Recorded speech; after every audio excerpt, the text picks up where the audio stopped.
Hi everyone, my name is Dan. I'm the product manager fellow for the federal team.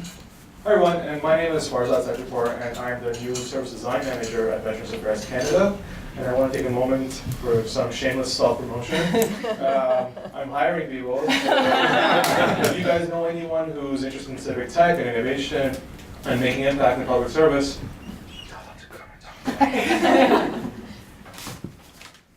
I like to start with a question to frame the problem. When I say the word Canadian veteran, what do you think of? Who do you think of? If you're like me and the few fellows, you might think that it's someone in their 70s or 80s who served in the World War II or Korean War. But, in fact, in 2018, there's 658,000 veterans. And only 600,000, only 9 out of 10 of them are modern day veterans. 25 to 50 years old, men, women, young, old. And that's just a representative of just the veterans part. Veterans Affairs Canada also helps out with RCMP officers and other people of the serving forces. So this is a graphic that I shamelessly stole from an academic unpublished paper. I know the authors are exceptional. And basically the illustration shows that the longer you stay in military culture and the more you get good at actually being effective in military culture, the wider the gap you have to cross when you want to integrate back into civic life. So for many of our veterans, homecoming is not just an end of service, but the beginning of a new journey as a civilian.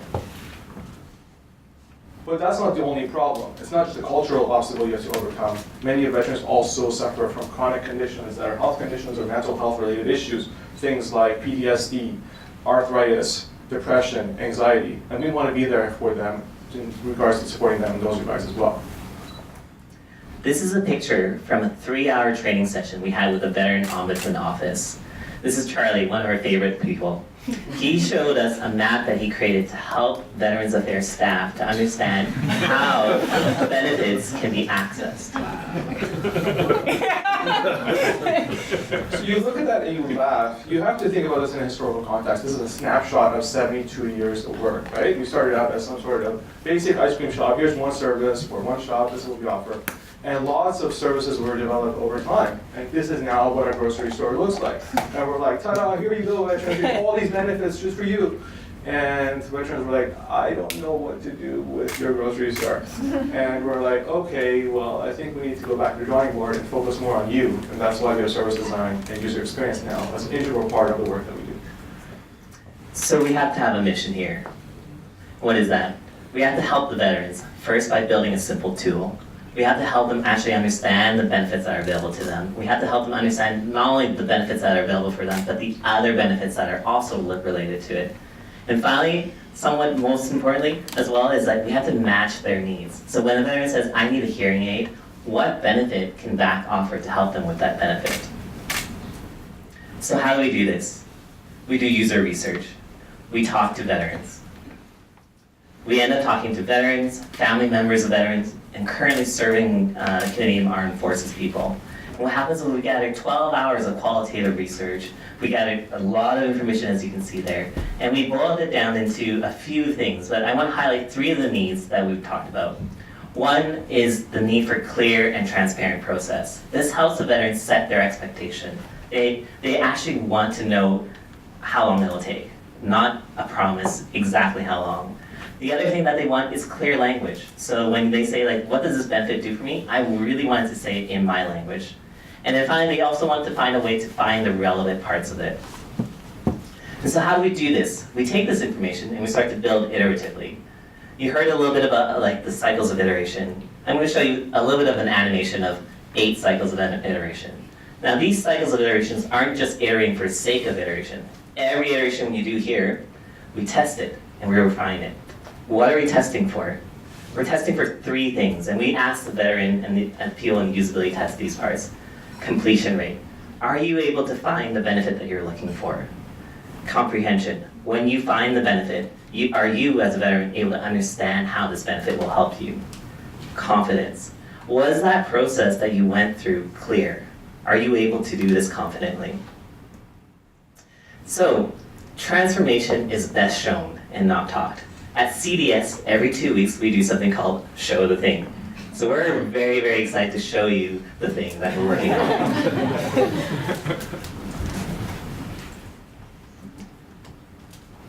I'm going to take you through this product through the eyes of a veteran. We'll call him Andy. Andy recently retired from the military, but before that he served for 15 years as a munitions officer. Very recently, a friend of him said, "Hey Andy, the hearing aid you're using for it, did you know that Veterans Affairs Canada can help you with that?"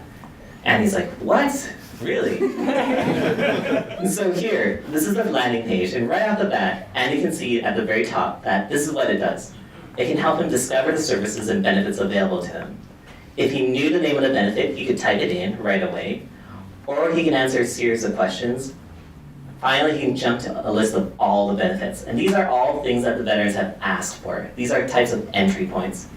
Finally, one other little thing that we're going to get to in a little bit, but I just want to call your attention to, is the fact that we're promising that he can come back to this page and return to some of the things that he's seen. So Andy wants to see all the benefits, so he's going to click on View All Benefits. And right off the bat, we're going to say and confirm to them, again, to set the expectation, we're showing all the benefits.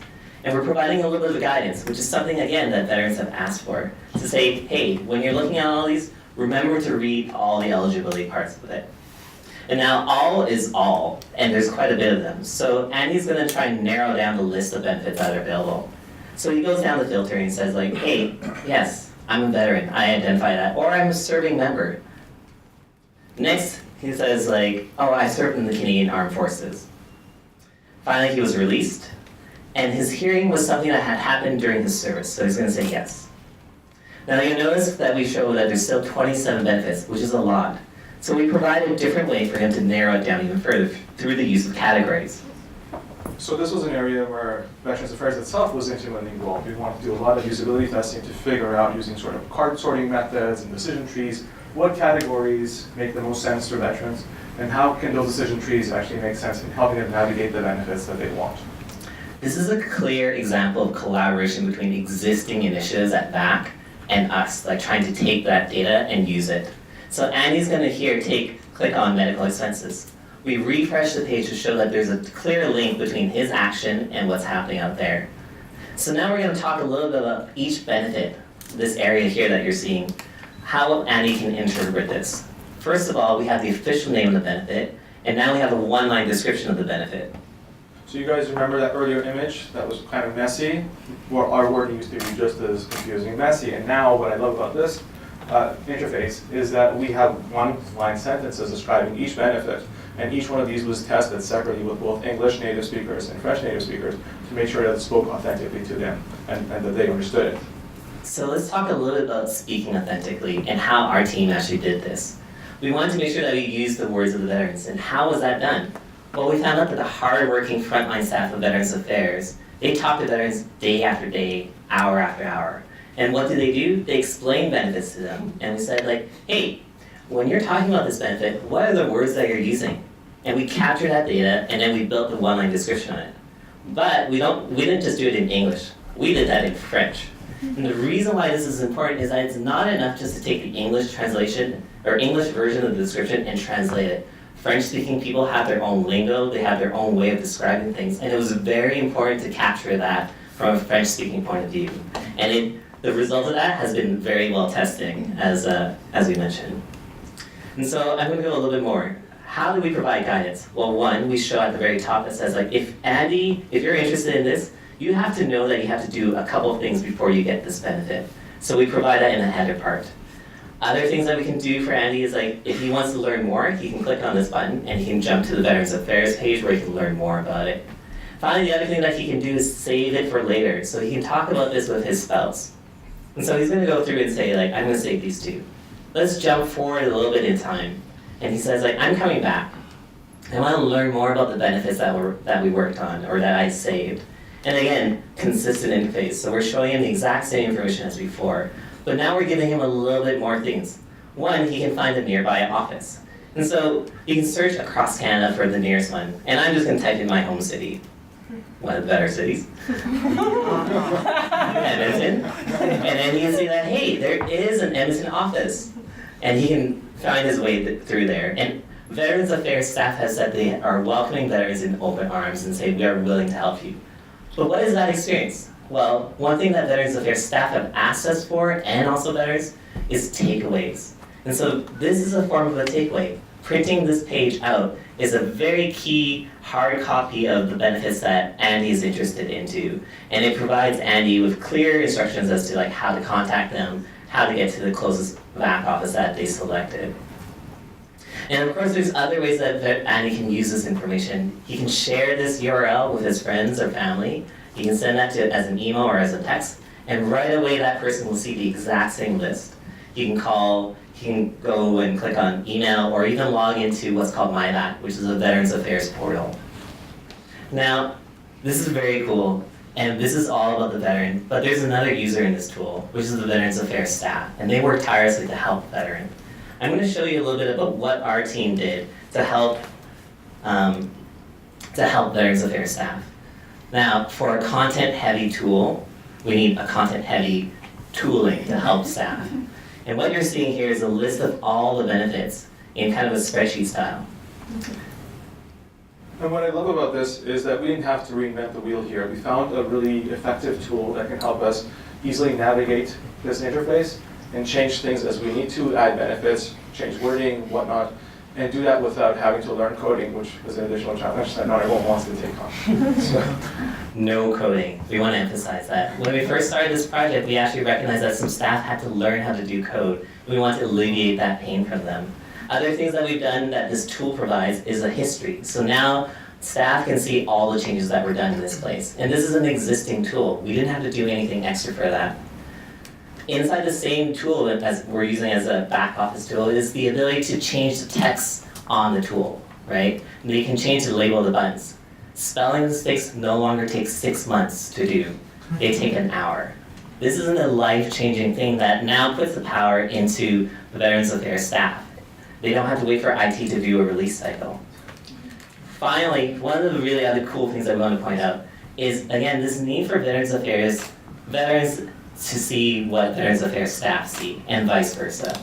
And so in this feedback, when we're collecting feedback from veterans, we're not just collecting the feedback, but we're collecting the page on which that feedback was provided. So now Veterans Affairs can look at this feedback, click on this, and see exactly the page that this feedback was gathered on. No need to say, like, are you seeing what I'm seeing? This is it. So, what's been the response? I mentioned that we're doing usability testing. I want to say that as people in transformation, it's our responsibility to talk to users. And it's been an honor to hear from veterans when they tell us this feedback. And specifically, these two sets of feedback have been the feedback that talk about how our tool has been helping to increase awareness of like different benefits. So we're following that mission. The other big thing is that the understanding of the benefits has been clear. So that's been a really interesting part to say, like, we're on the right track and we're trying to iterate towards that for our alpha. So what have we learned? What are some lessons that you guys can take away from the experiences that we've come across that we can share with you? Well, we've learned a lot, and I don't think we can go through all of them here right now. And I think we're still kind of trying to get our head wrapped around some of them. But look forward to the blogs that we're going to share with you in the future so you can learn about some of the things that we're doing and learning as we go along. But here I just want to focus on 3 of them. Something related to the beginning, the middle, and the end. So in the beginning, recognize that digital and organizational transformation requires commitment from stakeholders. If you open any service design book, they focus a lot on alignment up front. Why is that? Because a team that doesn't have good, strong alignment is not going to win when it's coming across obstacles in the middle. Speaking of obstacles in the middle, does anyone recognize where this line comes from? Those talk on people, that talk on problems. Sir, yeah? It's Getting to Yes by Roger Fisher. Exactly. And that book, coincidentally, was the first book I read about empathy and collaboration. And it's been a lesson that's really served me well since then. And this is a recognition. We're doing hard organizational transformation work here. You're going to come across people who have very different ideas and language around what is good and how you should get there. So when you come up to those inevitable arguments around what those things are, it's really important for you to try to really lean in and listen to what they're telling you, and not just imagine what they're telling you, but really listen, because they're raising something that's important and critical to the success of your project. And if you can differentiate what they're saying and how they're saying it from what's really juicy and important with respect to the goals of your project, That's how you get towards success. And if you can't do that, that's where projects really come undone. And the third part, which I think is really exceptional, is that if you get through 1 and 2, you'll be standing here like us, and you'll be recognizing something. Seriously, like you go talk to a lot of people in government, and they don't think this is necessarily true, right? Because they've had a lot of college experiences. But I think that kind of thinking is shifting, and I'm really excited to be a part of that right now. I'm noticing the change is possible when people come together and put aside the differences and put users first. Oh yes. So next steps. So here at Veterans Affairs Canada, we're really excited because we're now in the alpha phase of this project where we're testing our products with internal users, and we're going to be looking to shift that towards actually beta testing and sharing them with our veterans. As our minister, the Honorable Mr. Reagan says, the onus is on us. And the lesson that I've learned from all this is that, and I'm freezing because I've been in 3 cities in the last 48 hours. The thing that I want to say is I'm just, okay, yes, this is what it was. Okay, so 5 years ago, I used to work at Stats Canada as a research economist. And if you came to me and you said, you're going to be working with a federal department, doing transformative service design and UX-led work, I would have totally not believed you. And the fact that I'm standing right here speaks to how far we've come and how much promise there is in the work that we're doing together to make civic change and impact happen for Canadians. So I want to say just to take this time to thank you, to thank our partner, Veterans Affairs Canada, and their entire set of departments. We worked across a whole bunch of them to work on this product. Without them and without that collaboration, this product and where we are would not have been possible. I also want to thank, as mentioned before, the Veterans Ombudsman Office, who provided foundational understanding of the benefits and the structure of it. And finally, we want to thank our friends at the Canadian Digital Service. Their support has been invaluable in helping us develop so far. Thank you again, everyone.